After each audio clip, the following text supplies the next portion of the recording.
I have a 5-step process to how I can check every single photograph and see what kind of lighting they use, how the set was, and I'm going to share those 5 steps with you. It's something I developed at the beginning of my career, and I can use them on music videos, I can use them on movies, I can use them on TV shows. I'm also going to explain to you how and why I had to. I really had to break into movie sets and break into photo shoots and break into TV shows, mainly because nobody taught me lighting. I had to teach myself lighting, and today I'm going to show you those 5 steps because the 5 steps I used then are the 5 steps I use today. So they're absolutely valid and brilliant if I do say so myself. But first, I want to tell you, okay, who got me into fashion photography?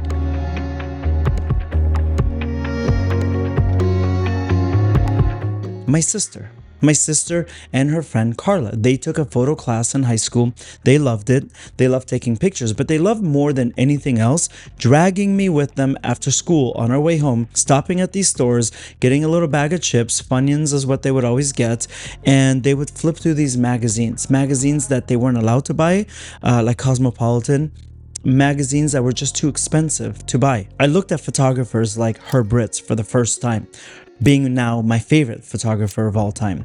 I looked at Mario Testino, I looked at Annie Leibovitz, and I looked at Steven Meisel's work, all through little glimpses as they would get so excited flipping through every single page. This is also the first time that I heard about Madonna working with these big celebrities. Of course, I knew Madonna, but to be honest with you, at the time, I thought Madonna was kind of mid. They loved Madonna, the world loved Madonna.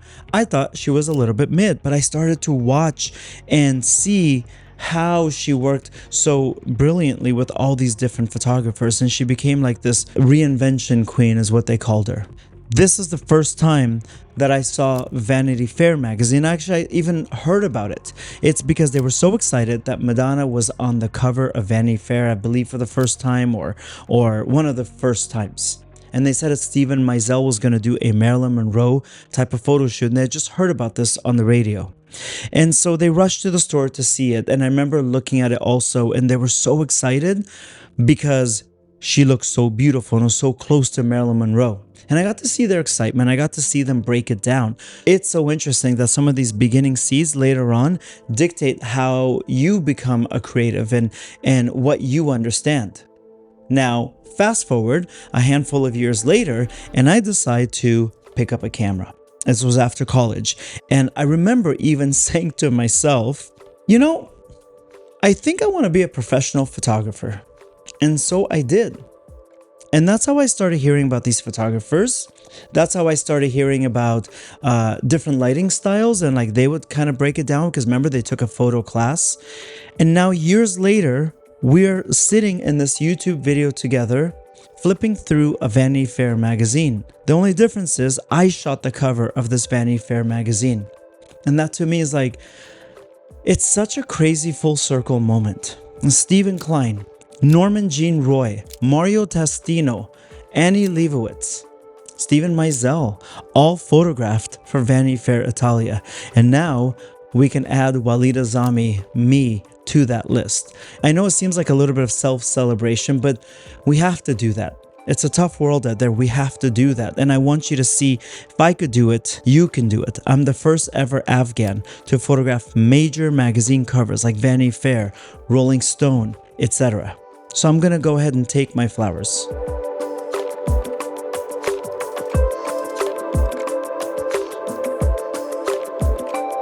Here's what I did. I would flip through magazines, and like I'm flipping through this magazine right now, I would see great photos in these magazines. I would see them sometimes in billboards and on TV, and I didn't understand it until I broke it down. I had a camera, I had one light, and I just didn't understand how it worked. Until one day I said, wait a minute, out of every 100 photos, I might take 5 that are good. And I decided that I should make a recipe book of my own images first. I wanted to remember the good so I can repeat it and just have more of it. I wrote the Photoshop steps. Step 1, open image. Step 2, go down this menu, open contrast brightness. Step 3, contrast +2. And I would do this and I would make sure that I wrote all my steps on a piece of paper while I was doing it, in case the final product was something that I liked. And if it was something that I really liked, Really, really loved. I would go down to the drugstore, I would get a print of it like a 4x6, come back home, scotch tape it onto a journal. And then I would draw more lines and write on it. I remember using this umbrella and my camera setting was this. And then I did the little math tool. I called it a math tool, but it's the curves, okay? And then I would say the line was, I think I call it algebra tool, to be honest with you. The line would be like a baby, like a small S. The S curve, you guys.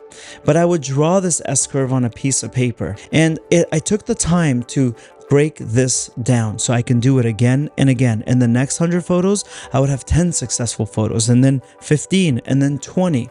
Just like we do anything in life. And I started to really mock up my photos, and I tried to keep this recipe journal nearby, and it became like a book of accomplishments that I sadly no longer have. It seriously made all the difference for me in my growth as a photographer that really understood lighting. And then one day, I remember pausing and thinking, if that worked, why don't I take it a level up? Why don't I take the works of these masters, people that I now look up to? Why don't I go through their images and see if I could break it down? But I wasn't with them when they shot it. I wasn't with them when the post-production was happening. But I do remember that my sister had a big collage on her wall of these fashion photographs. And I thought, okay, there's something here. So I would go through these magazines. In a store, I would buy them this time. In a library, anywhere that they were giving even old magazines away, like a doctor's office, I would find these images and I would go home, I would grab a scissor, I'd grab a pen, a journal, and then some scotch tape. And I would just mock these up. And this is how I would do it. It was a game of reverse engineering. So let's talk about the first 3 steps, and then I'll tell you number 4 and number 5.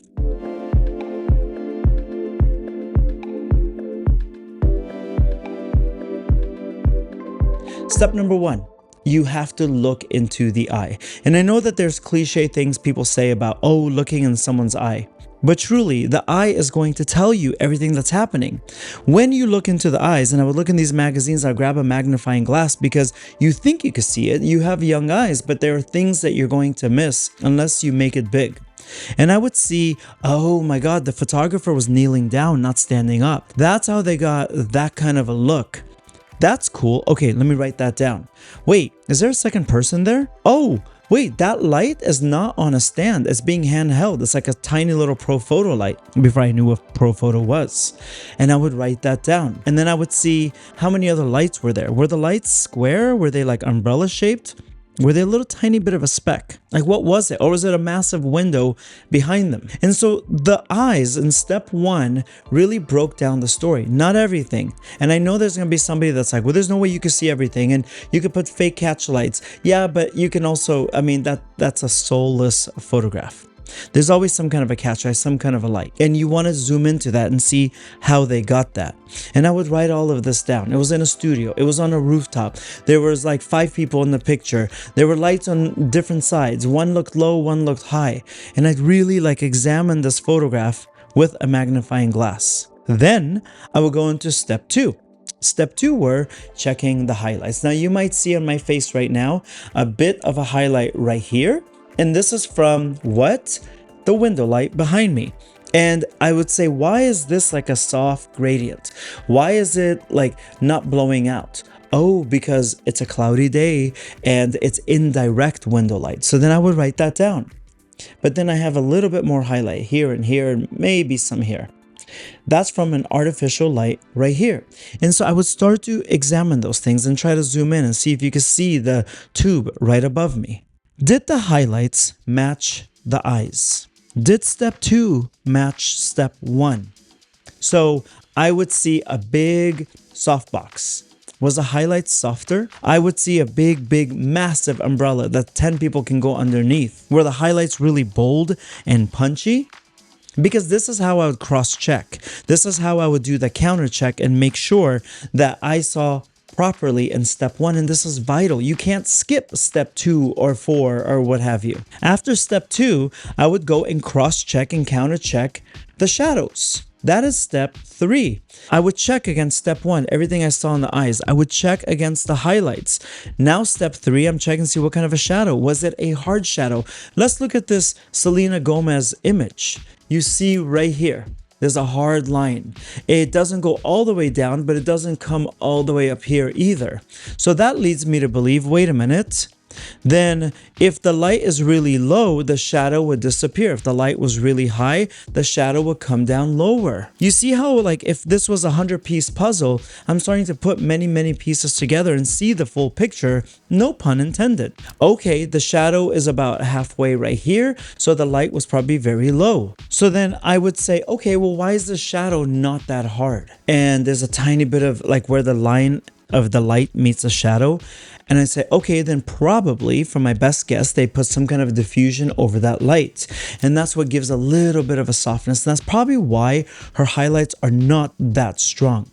They are, but they're not that strong where they blow out and it's a definitive line. Okay, so I would look at that. But then I'm also looking and saying, but on the side of her face, there's like a stronger gradient where this line isn't that much of a gradient. Like, why do I see more of her skin on the cheek on this side, but not underneath her chin? Well, one option is they could have really did a dodge and burn underneath here.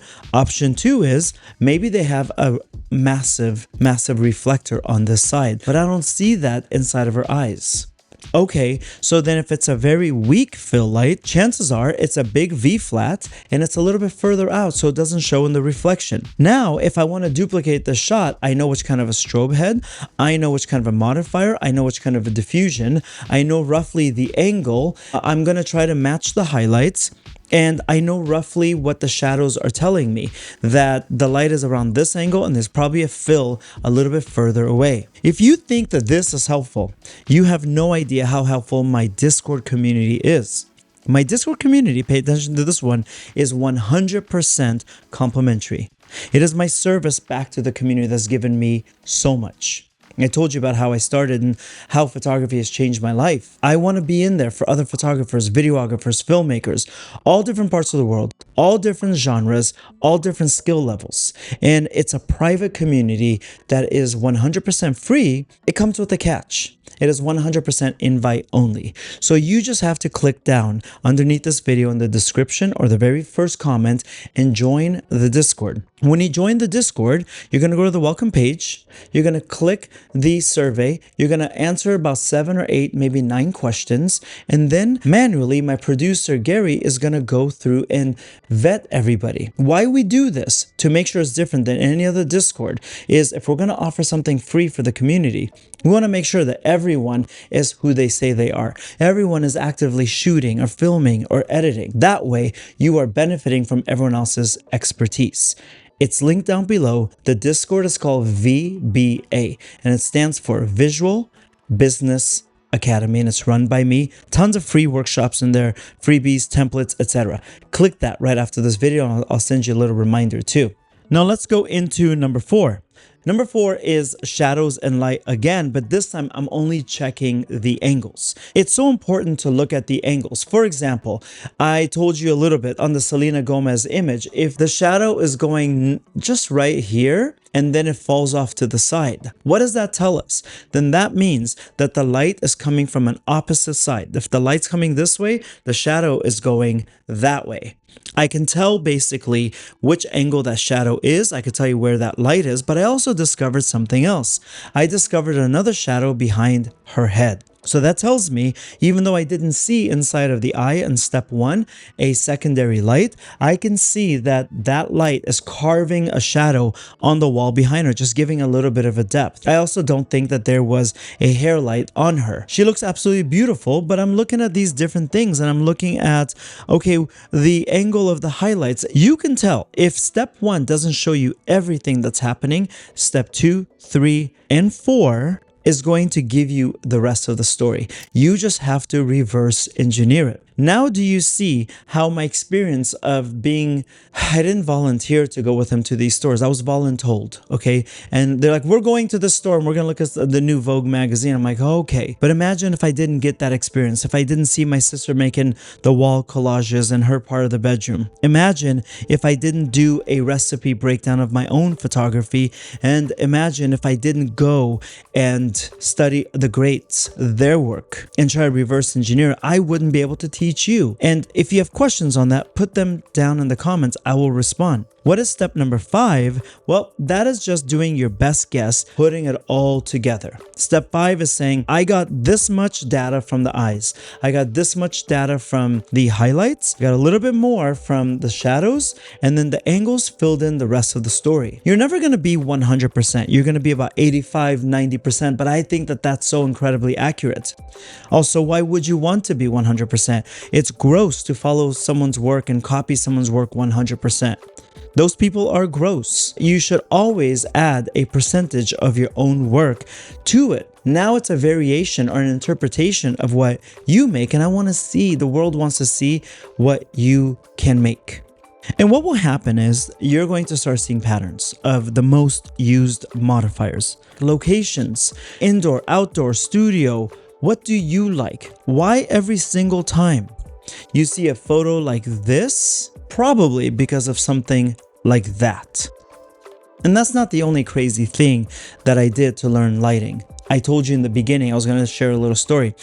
For legal reasons, I recommend that you do not follow my lead. I broke into movie sets.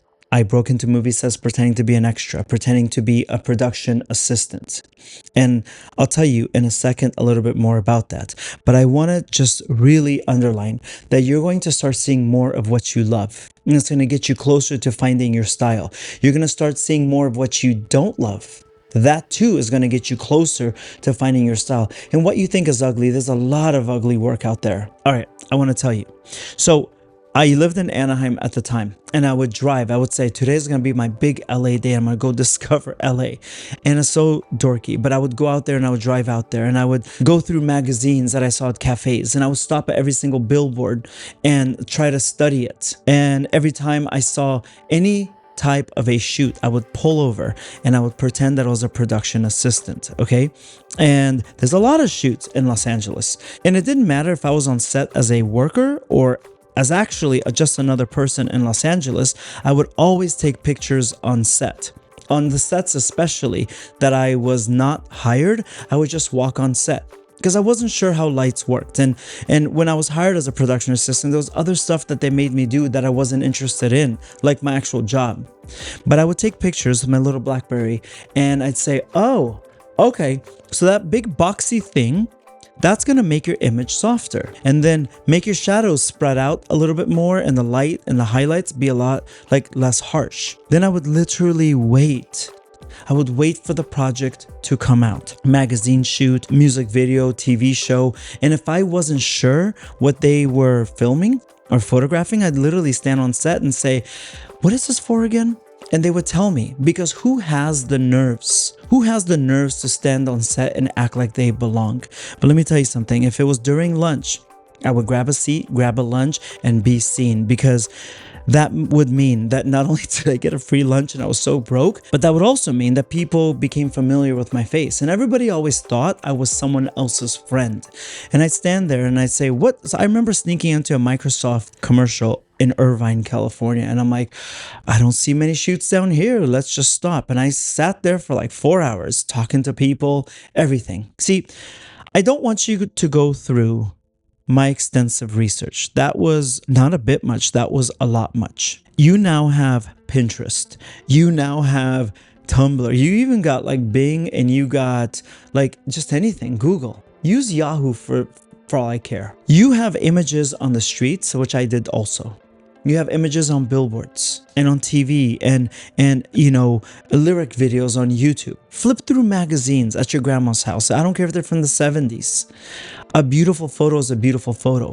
Find new magazines, take pictures of them, and go home and reverse engineer them. Take close pictures of their eye and go and study that. Stop if you see posters on a wall on the street like I just did with Chapel Roan. Stop and go, okay, Chapel has a very blown image. I see a probably like an on-camera flash on top. It looks kind of squarish and very small. But I also see that there aren't a lot of shadows around her head, and that leads me to believe that the flash is directly in front, but just a little bit over. You want to know how I know? Because right underneath her jawline, there's a sliver of a shadow coming out. And I get to see that and go, okay, and each time you get better and better and better. And you also get to know how the market works and what's getting booked and who the teams are. I mean, you learn everything and you learn about new modifiers and new lighting techniques. Do it. You have to sit in traffic anyways, do it. You have to see ads that come in the mailbox, do it. You see ads like banner ads and you're on Pinterest,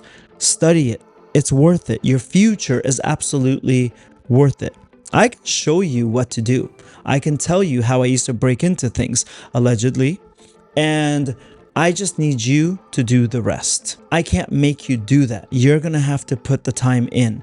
But even 1 month of doing this, and you're going to become leaps and bounds better as a photographer than you ever were in the past. And whenever I have a set that I do like an album cover or a magazine cover, they always tell me, Walid, you know lighting unlike anyone else. And when you know lighting, you can use any light. You can use the flash of an iPhone to light something if you understand lighting.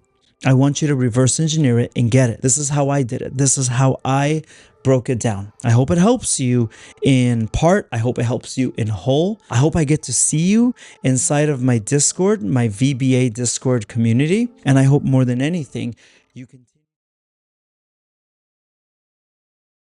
My name is Walid Azami. My